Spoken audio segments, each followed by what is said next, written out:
je suis au fin fond du désert américain. راني aux États-Unis de Donald Trump, وخلوني ندخل normal, Trump ما دار لي والو. Et imaginez où est-ce que je suis exactement.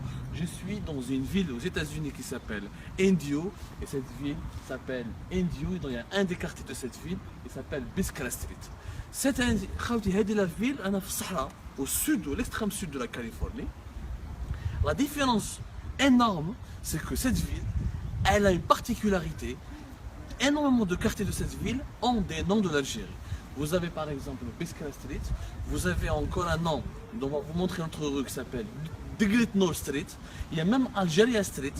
C'est la ville la plus algérienne de la Californie. Cette ville s'est inspirée exactement de la ville de Biskra et du désert algérien pour dédier, pour appeler ces rues et pour baptiser ces rues. C'est une particularité très rare. هذه البلاد ils connaissent peut-être pas les Algériens. Les Algériens ما نعرفوهاش, ولكن l'Algérie elle est très présente dans cette région. Elle est énormément présente. La preuve que plusieurs rues de cette ville portent le nom de l'Algérie. هنا راني دوكا في لا روت تاع ديكلتنو ستريت.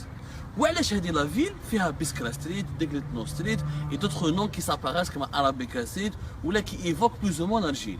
هنا يا جماعه في لا ريجيون هذه en 1903 des Américains راحوا عندنا à l'époque, dans les environs de Biskra, exactement à Tolga, où جابوا des palmiers باش يخدموا دقلتنور هنا في بلادهم.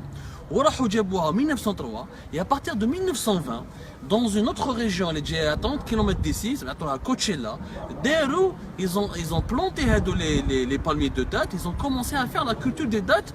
ولات la région هذه au fur des années la première région de production de dattes grâce à la دقلتنور algérienne.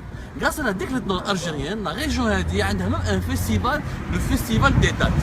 Les dattes algériennes, en quelque sorte, façonné la région. Grâce à la culture des dates qui peut-être me bladna.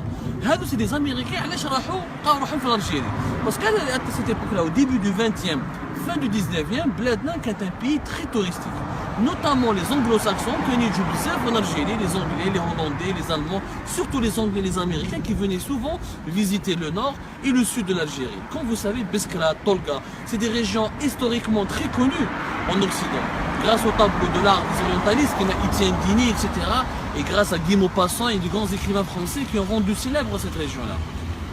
Aujourd'hui, grâce à la Degletnor, grâce aux palmiers algériens, des liens se sont créés entre l'Algérie et les États-Unis. Et là, nous sommes réellement dans un coin, une petite Algérie au fin fond des États-Unis. Imaginez, ya jma'a, le cas on a des autorités, on a le savoir-faire, le cas on a réussi, on a continué à développer et à exporter notre culture et notre histoire. Combien de pays et combien de villes aux États-Unis on aurait pu pénétrer, et l'Algérie finalement qui est encore vivante ici, elle ne doit pas mourir dans nos cœurs. Ça prouve qu'on peut la développer. Là qu'on fait un contrat. Il y a un coucou des États-Unis de Donald Trump à l'Algérie de Bouteflika.